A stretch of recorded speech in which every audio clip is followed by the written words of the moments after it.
So believe it or not, this is my 2013 BMW S1000RR Sport. And before today's episode, it was a pretty standard road bike, as you can see here. We made some big progress, and now it looks a little bit more like a track weapon. If you want to see exactly how I've done it, make sure you watch to the end.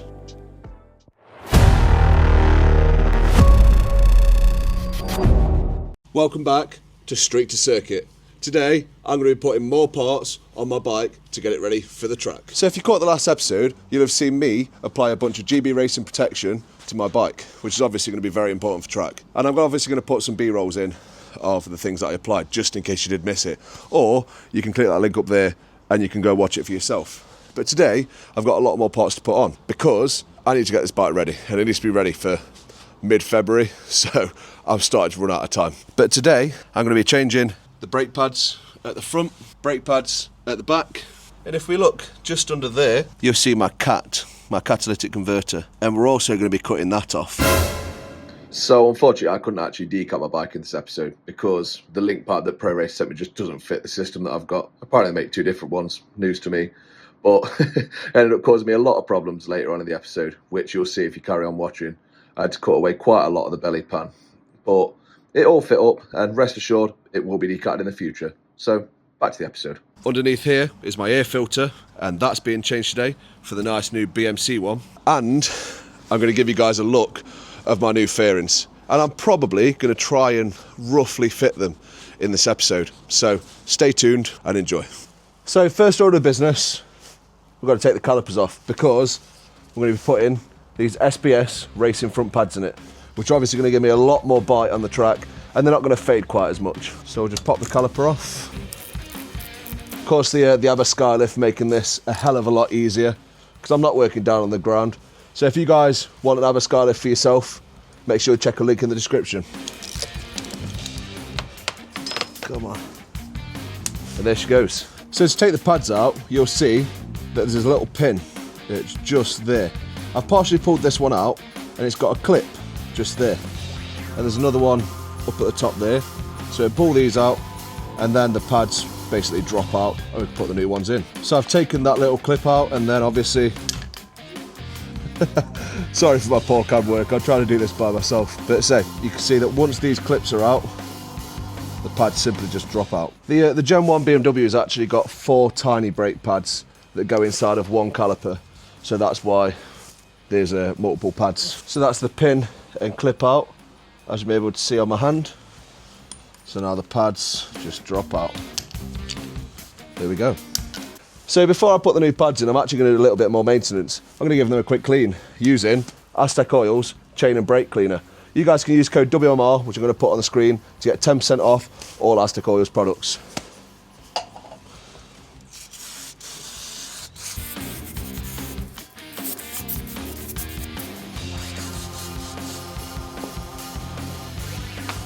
A lot better. I've got the new pads here. Generally speaking, when I put these in on the road, I normally give them a little bit of a rub just to take off the top sort of layer, but this is going straight on track, so I don't think that'll be necessary today. So off camera, I pushed all of the pistons in a little bit, but then we're going to drop the new pads in, just drop them in at the top. As you can see, they are now in there quite nicely. We'll get the clip, we pop that in. And then we've got the pin that is got to go in this little bit, and that is the new pads in. So now obviously we're ready to put the caliper back on. Slot that over, get a quick wiggle into place, bolts in.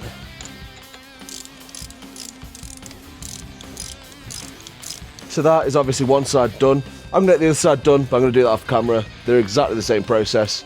And next, we're going to be tackling the air filter. So now we've got both calipers on, we've got to take this little cover off because that is where the air filter is.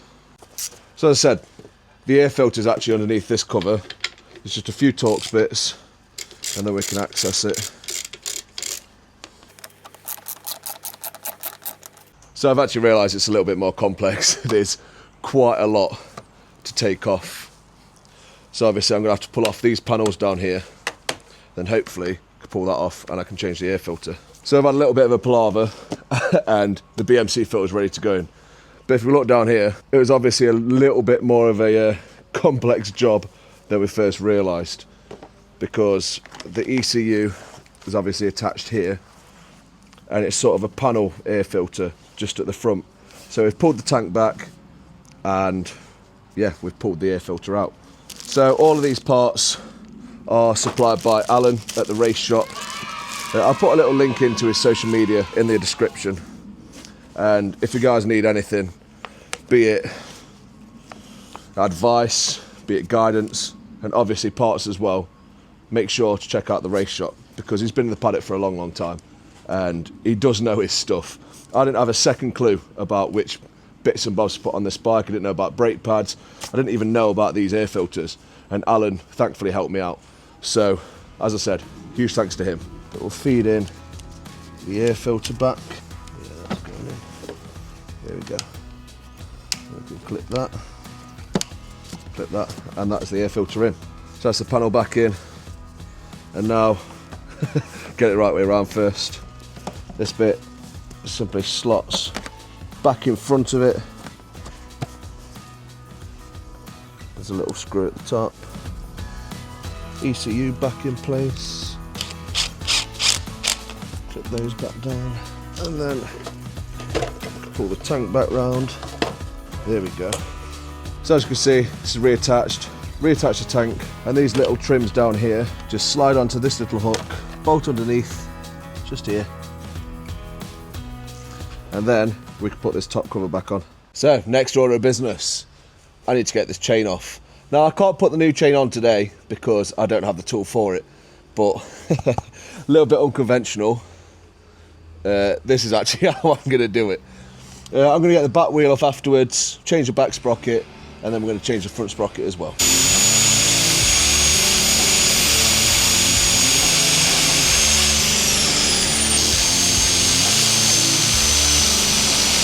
So just before I cut the rest of the chain off, I remembered that I did actually need to keep it off for a minute. So I've taken the sprocket cover off, I've taken the big sprocket nut off, and that is now obviously loose, and that's ready to come off. So we can see I've cut most of the way through the chain at this point, so I'm going to carry on with that, and then we can get the back wheel off, and then we can get this changed.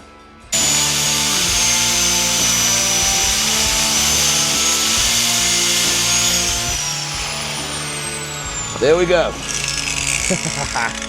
So now we can take our PPE off, give this a pull, and that is that manky old chain gone. So we'll pull the front sprocket off while we're here. There she is. It's actually not too bad, but while I'm getting a new chain, I may as well put new sprockets on as well.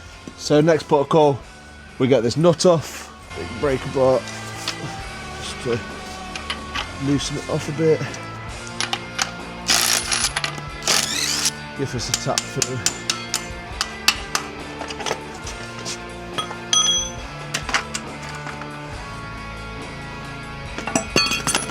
Back wheel's out and the sprocket's decided to fall off itself. So yeah, let's get the rear sprocket changed, and then we can move on to trying to fit the fairings.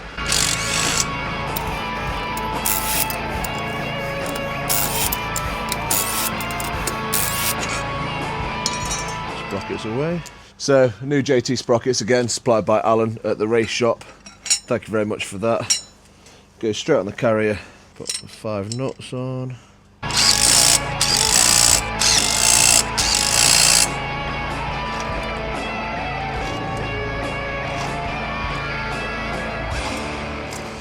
So after we just put the rear sprocket on, next we've got to put the front one on. So nice and simple.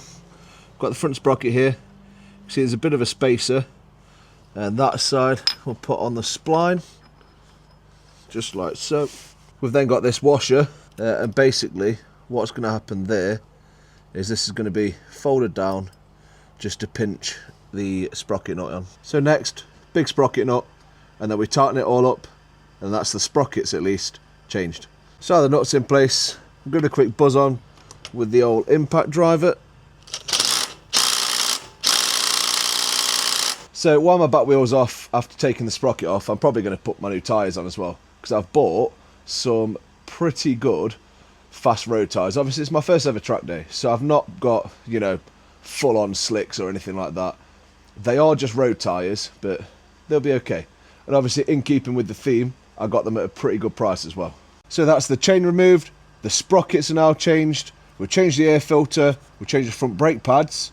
So now, pretty much, the only thing that's left is to put some track fairings on. So it's actually the next day now, because as what seems to be, well, habit with this channel is I ran out of light. So, of course, I've had to start getting cracking on a new day. So I've got some quite exciting things to do. And that involves what I briefly spoke about, well, yesterday, but it's all in the same video. So I actually bought some Gen 2 race fairings because I couldn't be bothered to modify the Gen 3s, and to be honest, I'm on a bit of a time crunch. And they are right here. So as we can see, we've got the correct fairings for my bike. These are CRC fairings, and thankfully, a nice chap helped me out with these as well, because in keeping with the theme of this entire series, I'm obviously building this track bike on a budget, and these really helped out. So we've got some pretty exciting things to do now, because this is where my bike finally starts taking shape. So first things first, I've just got to whip off the end of these bullet frame sliders. Again, huge thanks to GB Racing for supplying these to me, because they are really going to help out if I manage to lay the bike down in my first track day. So we're just going to whip these off.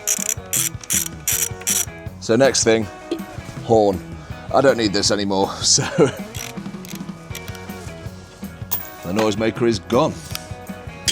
So next, we'll get a little cable tie, and we'll basically just tie these cables out of the way, because we don't need them anymore. And the more out of the way I can get them, the better. So we'll clip these out of the way. Could probably fit another one just up there as well. So as you can see, all of the wires are now zip tied up out of the way. So we'll get the air vent in next. So it's quite simply just slots in there, and obviously then the fairing will connect up here. Speaking of which, here it is. So we'll just feed this over everything.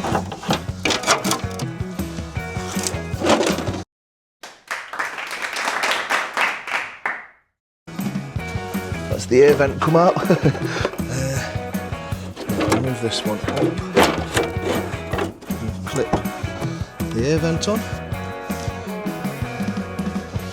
So now that that nose cone is roughly fitted, I'm going to fit it properly, and I'll be right back. So that's the nose fairing just about on. So next I'm going to put on the belly pan, which is just down there. Well, actually it's just down there, but yeah, she's starting to take shape now. It's really exciting. So it's actually a couple of days later again, because yeah, I ran out of light, but for good reason.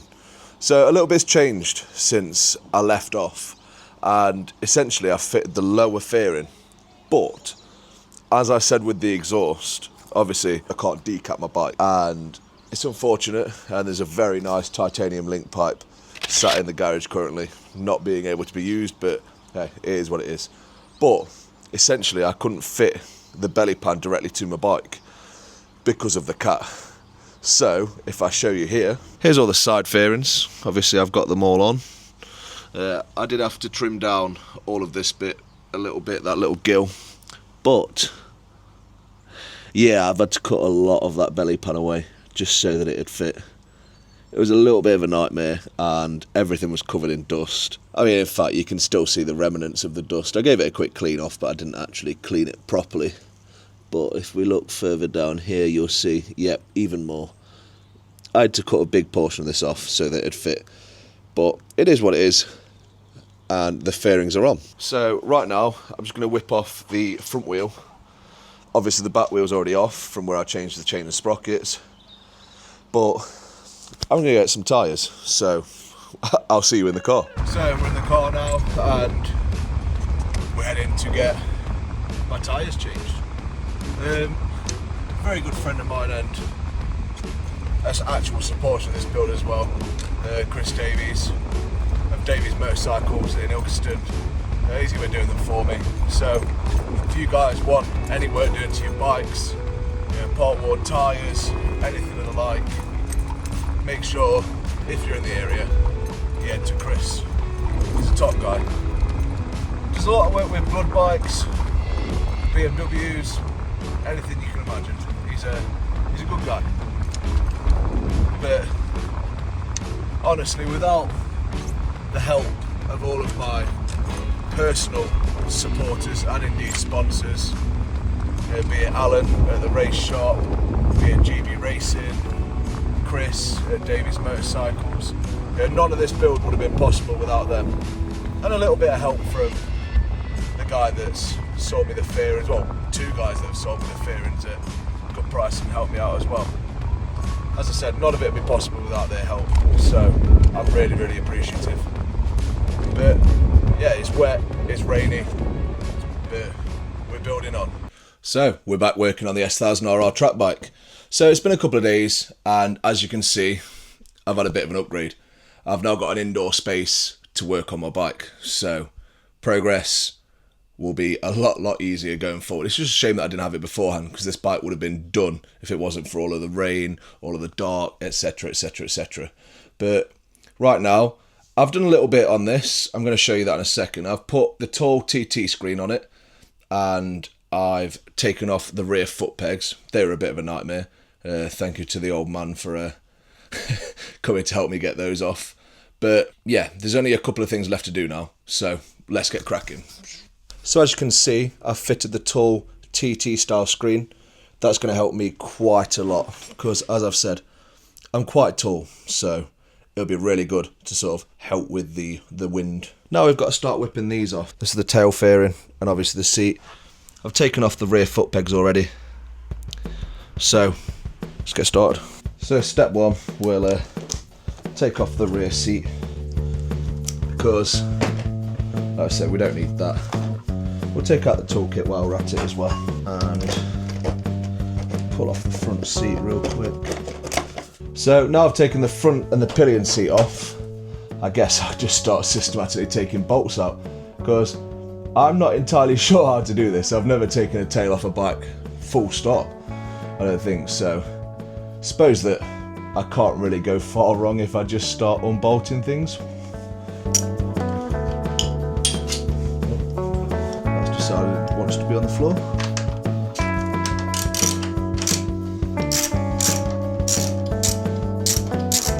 So I'm assuming that this basically splits the top and the bottom of the tail off, because that, it seems to be in two separate pieces. I don't know if you can see, just along there.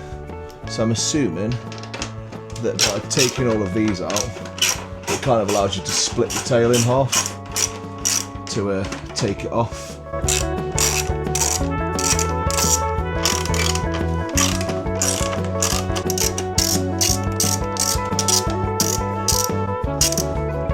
Oh, there's actually two more just under the seat as well. Right, now I think with that should come apart maybe? I have absolutely no idea what I'm doing. It is just clipped. There we are. Come on, you. There we go.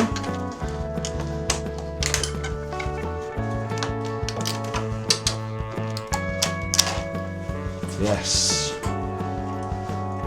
That's just these bits down here now. Yep, there's one side. There we go. So as suspected, the top half just kind of comes away. So I'll just put that down there. Right, now let's see how to do the rest of it. Okay, so that's obviously the back light. Now how is this connected to here? Is it all inside there? So it seems like I missed a single bolt underneath the tail tidy that needs to come out. And it looks like that's the last mounting point for the tail. You can see as this is coming out, it's getting more and more and more loose.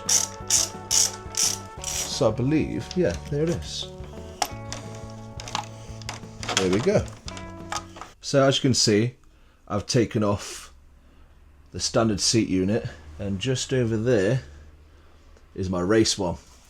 So step one, this kind of sits on here. We've done a little bit of modifying, cut out here for this cable, cut out a little bit just here for all of these hoses down here. That kind of screws into place in those four corners, and the seat unit will go on top. So like I said, we'll just bolt this little like under tray, under seat, don't really know what it's called to be honest. I've never really encountered them. As I said, this is my first real track day, so I've never had a track bike, never ridden on track, so it's all quite new to me. I don't know what I'm doing with half of it, so I at least hope that you guys have enjoyed coming along for the ride. No, it's not quite lining up, so we'll just extend that little hole, trusty drill. Try it again. Yeah, that's much better. So as you can see, I've now got the little base plate, seat base. Really don't know what to call this, but that's now in place. Obviously, I've got a couple of holes just to drill, well 3 to be exact, and then the seat unit will obviously bolt down onto that. So I've got the seat unit here, that just kind of hops on. So as you've just seen, that's the seat unit now on the bike. So I've got these just to drill through, but if I'm ever so careful, I might be able to just drill straight down through that seat, and then it's sort of there or thereabouts. At very least it'll mark where to actually drill the holes underneath there. So I've got my trusty drill, so we're just going to put a point there, and then that looks like a track bike now. Oh my god! Wow! Dead proud. So with the tail unit now on the bike, that's pretty much street to circuit complete. But I really do hope that you guys have enjoyed this series. It's been a lot of fun learning what to do, and it's been a lot of fun basically just trying to do it as cheaply as possible. Now I haven't forgotten the cost breakdowns, because as I've said, that is the entire point of this video series, and I've been helped out by a lot of kind people in the second-hand market, and it kind of just goes to show that this sort of stuff can be done on a budget. And at the end of the day, you guys are going to see this exact bike in action in Spain on my first ever track day, and I'm really excited to do so. But no, I hope that you guys really have enjoyed seeing this, because it's been a lot of fun. And it's going to be really nice to just actually have my bike back and just enjoy it. Because like I've said before, it's difficult nowadays. You can't really ride on the road that much. And having a bike like this, it's not worth it. It's just not worth it on the road. And I suppose that it's kind of given me the opportunity to sort of branch out a little bit and have a bit of fun and just enjoy the bike for what I bought it for. I've not bought a 1000cc to poodle around town at 20 mile an hour. You know, I want to be throwing it around corners. I want to be, you know, getting my knee down. I want to be doing all of that kind of crazy stuff. And as I've said, this has given me the exact opportunity to do so. So that's going to wrap up this episode. In the next one, I'm going to show you guys a bit of a roundup, show you exactly what I've done to my bike, because there's still a couple of little bits and bobs that I need to do, but I'll be doing that off camera. And as I said, as soon as it's done, I'll give you guys a full breakdown of what I've done to it, how much it's cost me, and yeah, you'll see it all in action in Spain anyway. Remember to like and remember to subscribe, because it really does help us out. And without your guys' support, none of it would be possible. So drop some comments. Let me know what you want to see in the future. Let me know if you want to see me take this on track days in the UK. Let me know if you want to see me build another track bike. Let me know if you want to see a different series. Just drop some comments down below. And yeah, hopefully we'll see you in the next video. Bye bye.